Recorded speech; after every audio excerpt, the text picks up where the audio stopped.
Oh, welcome back to another bike ride.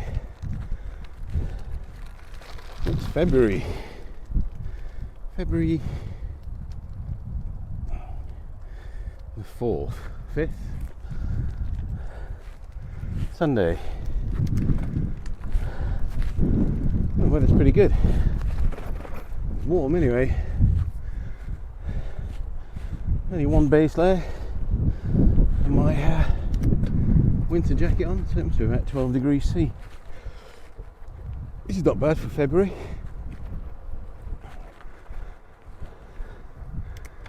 So today I'm going to head through Patrick's Bourne and Bridge, Bishop's Bourne,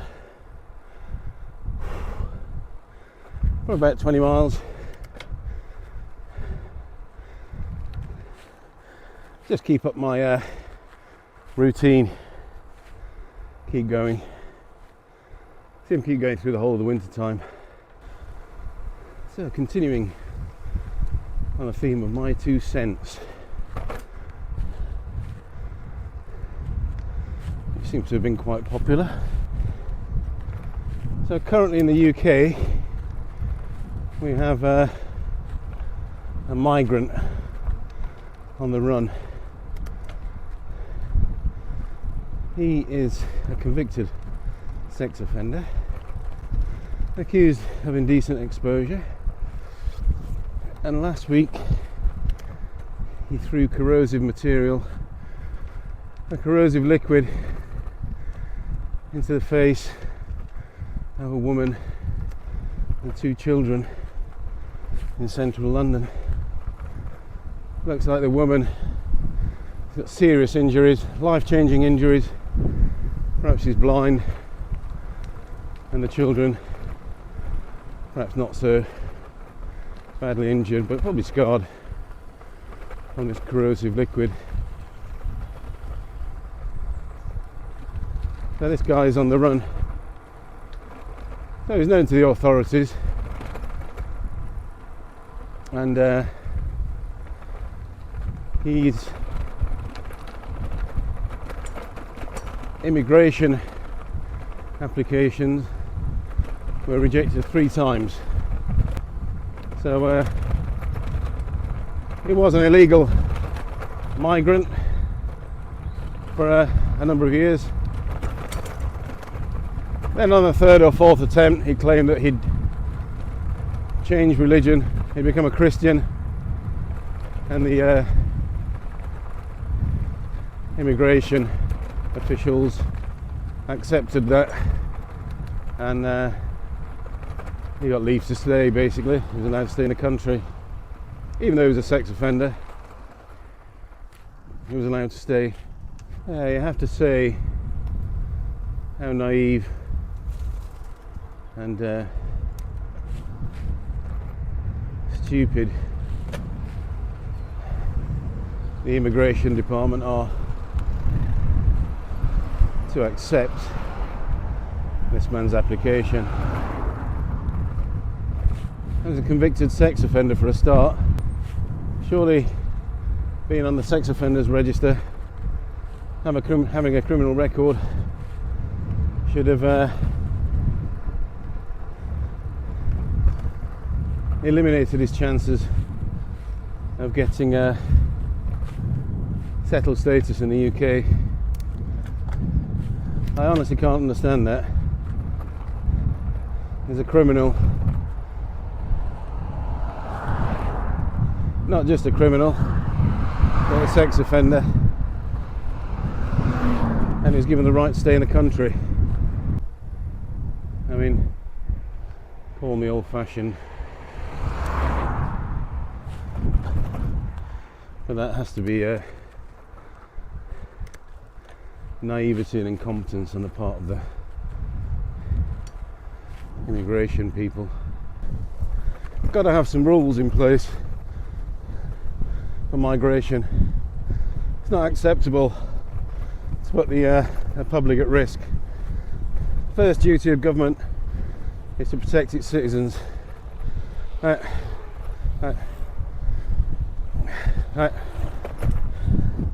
they're not doing that.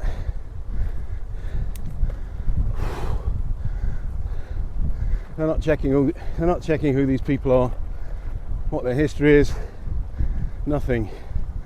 They're just letting them into our communities.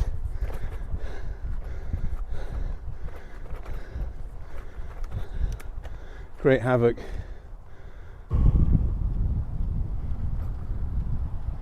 Right, let's head down to Bishop's Bourne. Looks like another vineyard on my left. See how popular they are.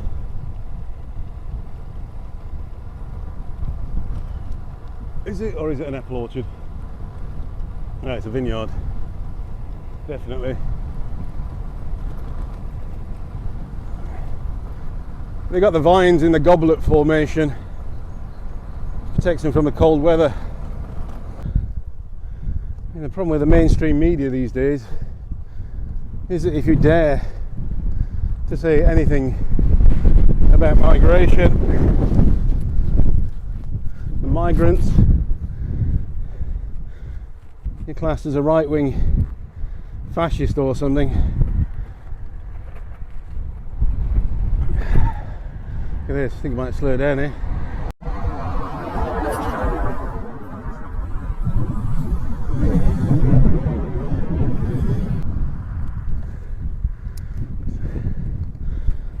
Unbelievable. That was illegal as well. Anyway, yeah, you're classed as a right-wing fascist if you go against the narrative that the media are putting out. You're a right-winger. You got a problem. But I don't think it's right-wing or fascist to have an opinion on migration and the direction that your country is being pushed in. There's no debate from the government, from the media, whoever. There's no debate. It's just this. This is what you're getting, and that's the way it is. It's not just migration. It's anything that you go against with the mainstream media and the government. If you go against net zero, you're a fascist.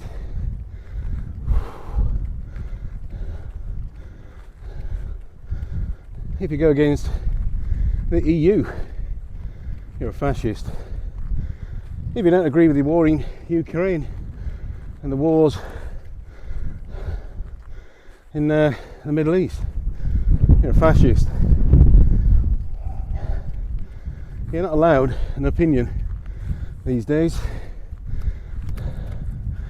Otherwise, you're all tarred with the same fascist brush or right-wing brush. If you look at what's going on with the farmers in the Netherlands, in Germany, it's quite unbelievable. I read the other day that the EU are using satellites and artificial intelligence to check that the farmers there have the correct number of sheep and cattle,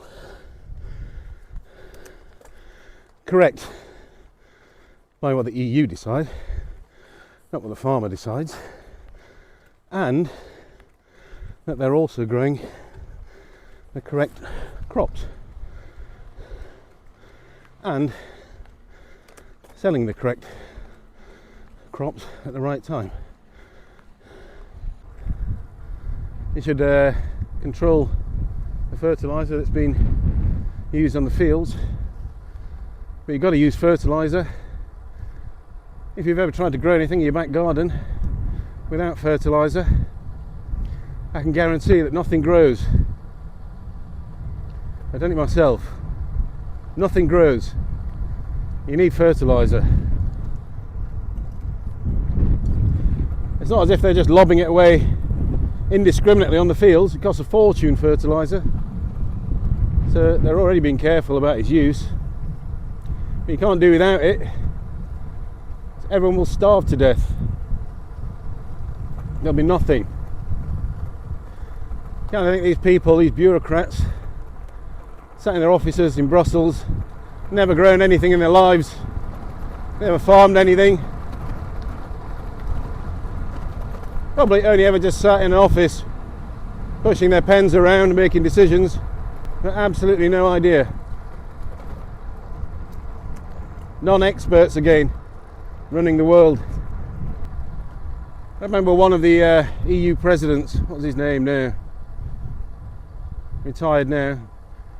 Anyway, what he said they did in the EU, he took a little bit, and when nobody said anything and nobody noticed, he took a little bit more, and if nobody noticed that, he took some more, and he kept taking and taking and taking until somebody noticed.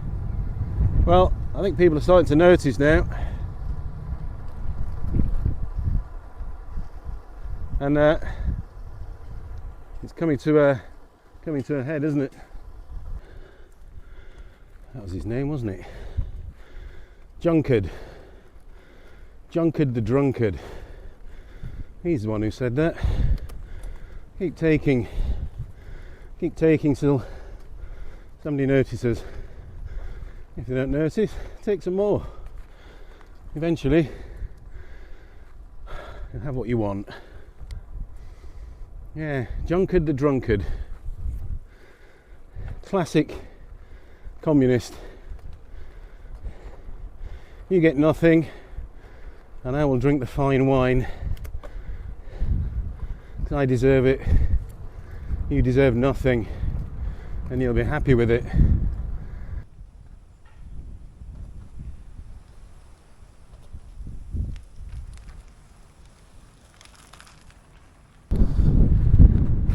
Gotta love this road.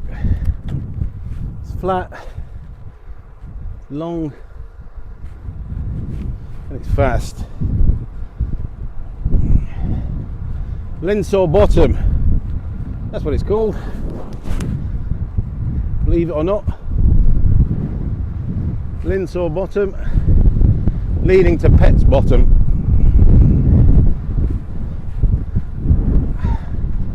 It's been a good ride so far. Really enjoyed it. Nice weather, nice and mild. Not feeling tired. Where was I? Yeah, the EU. What can you say about the EU? Other than that, I'm happy to be out of it.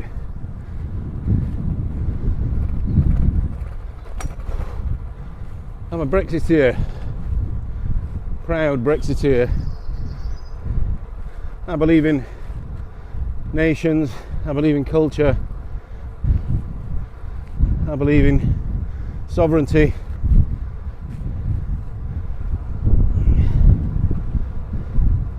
People fought and died for this country, not to give it away to some pen-pushing bureaucrat in Brussels.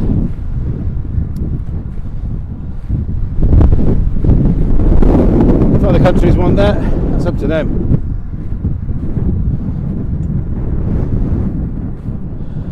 Britain's always ploughed their own furrow, done their own thing. There's lies pushed during the Brexit debate that we'd never do any trade with Europe again. Housing market would collapse, there'd be mass unemployment. All of that's turned out to be untrue. Actually, we do more trade now with the EU than ever before. The housing market has only just started to slump, and that's really down to interest rates, which are always going to go up again. Anybody who thought they were going to stay at 1% forever was deluded. There's all that nonsense that you couldn't live in Europe, you couldn't work in Europe. I worked in Europe in '95 in Italy for a year. Friends of mine bought houses in France in the 80s, the 90s. So again, more fear mongering, more stuff and nonsense by the Remainers.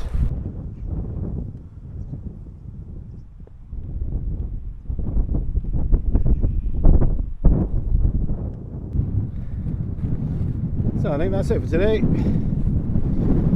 Done my 25 miles.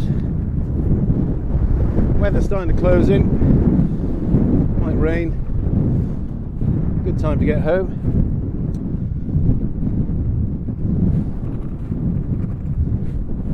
So that's my 2 cents for today.